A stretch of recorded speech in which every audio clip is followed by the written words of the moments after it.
what? For a bunch of guys who scattered themselves all over various beaches or couches past couple days, your football team sure had itself a wonderful weekend. Good morning to you. Good Monday morning. I'm Dejan Kovacevic of DK Pittsburgh Sports.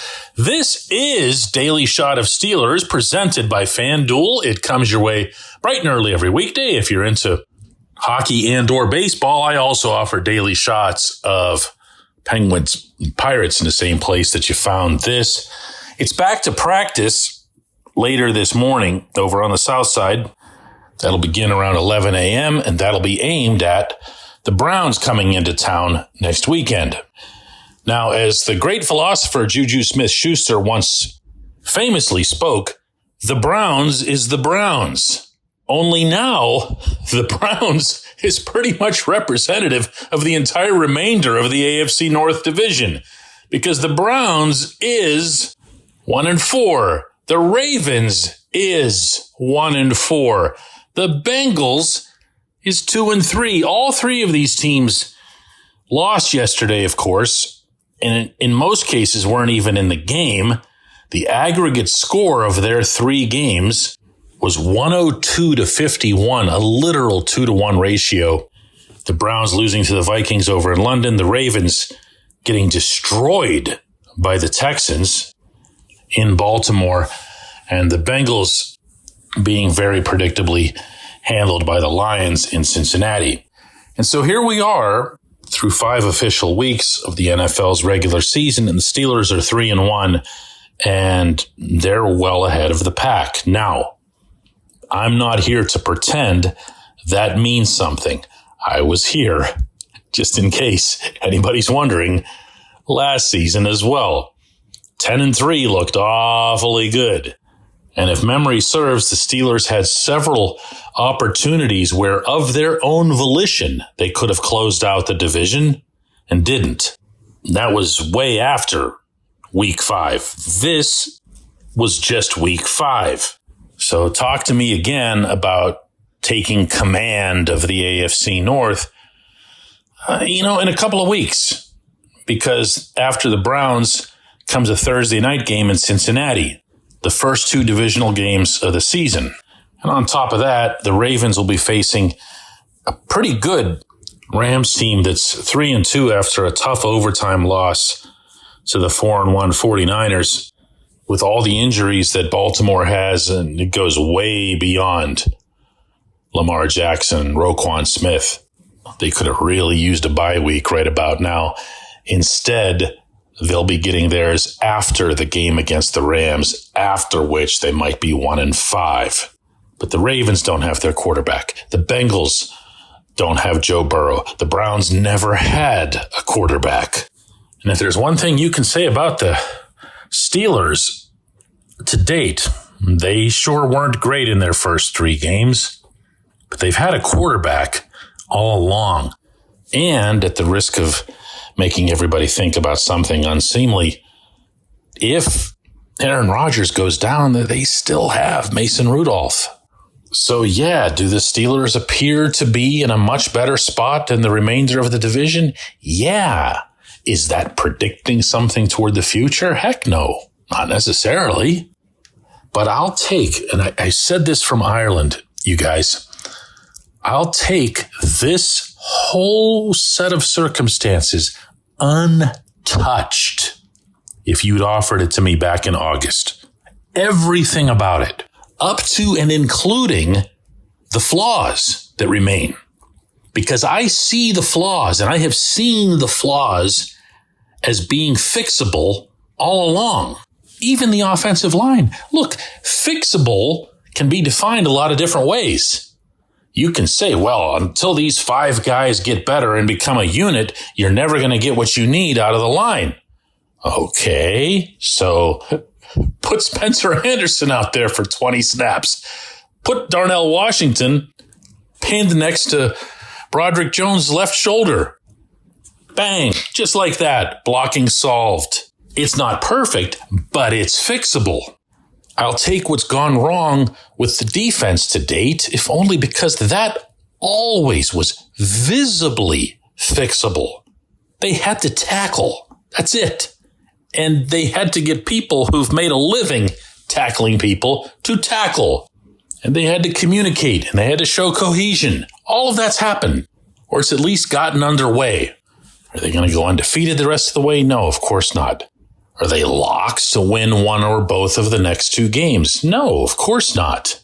But is there a very real possibility that they turned some figurative page in Ireland on a lot of these fronts? Well, we'll see, but you had to start somewhere, even if it's the other side of the planet. They did that. A lot of them did that. And then there's another thing to bring up as it relates to the Steelers. Is there more upside to what they've shown?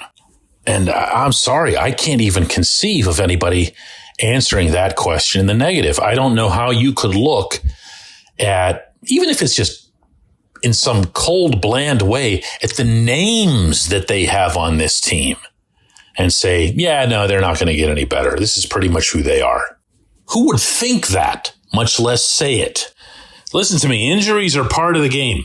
I'd be saying that if the Steelers had an injury list like the one the Ravens have. I'd be saying that if they were missing their number 1 quarterback, the way the Bengals are. But I don't recall seeing, hearing, or reading anybody from the Baltimore, Cleveland, Cincinnati vicinities weeping over the Steelers having all kinds of defensive guys missing from their own past 2 games. So say what you will about the Steelers' general performance through the first 3 games. Fact of the matter is, and I mean fact, they're 3-1, and everybody else is really far behind. They're getting better, and I don't know that that's true of anybody else in the division. You'd happily take both of those things a month or 2 ago. When we come back, J1Q. Luxembourg, Garbett, Kelly & George is a personal injury law firm in Western Pennsylvania that represents injured people in automobile accidents, workers' compensation cases, and medical malpractice claims. The attorneys at Luxembourg, Garbett, Kelly & George pride themselves in doing what they say they're going to do. It's important to them that when they make you a promise, they keep that promise. And this law firm has been keeping promises for over 80 years. Luxembourg, Garbett, Kelly & George has been AV rated. That's the highest rating a law firm can receive for legal ability and ethics. And the lawyers at the firm have been designated super lawyers, that's a real thing, for over 15 years. Rare combination there. Luxembourg, Garbett, Kelly & George has offices in Cranberry, Newcastle, Beaver Falls, Butler, and Elwood City. Learn more about them at lgkg.com or by calling 888-842-5454. Again, that's 888-842-5454. Football season's finally here. Time to check out the latest odds, futures, and win totals on the FanDuel Sportsbook. Think the Steelers are headed to the Super Bowl? Lock in your bets today. Whatever your game, FanDuel Sportsbook delivers the latest lines, futures, and specials so you can join in on all the action. Hey guys, if you're planning to see a Steelers game, use the Game Time app to get your tickets. You can snag new ticket deals before anyone if you set it into your app alerts. The app is easy to use. No surprise fees at checkout. You can see your seat view before buying, and you're getting legit tickets delivered on time. If you're not much of a planner, you can get last-minute deals on tickets right up to the start of the event. Lowest price guaranteed, or Game Time will credit you 110% of the difference. Download the Game Time app and enter the code DK Steelers into your app profile to get $20 off your first purchase.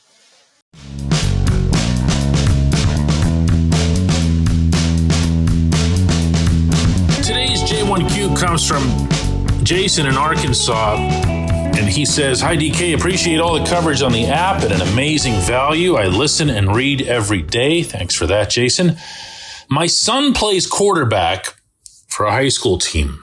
Coaches tell him a lot about how important off-field prep and training is to their goals as a team. Soft tissue injuries, again, are an issue with the Steelers, specifically related to Joey Porter Jr. and now Jalen Ramsey.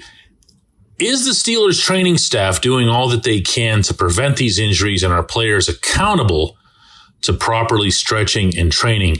There has been a pattern of this over the past 3 years. You know, Jason, normally I get the lumping together of injuries and related, whether it's theories or narratives or whatever you'd want to call it. And I kind of just go, because the commonality involved is such a stretch. Ooh, no pun intended. I didn't even mean to do that.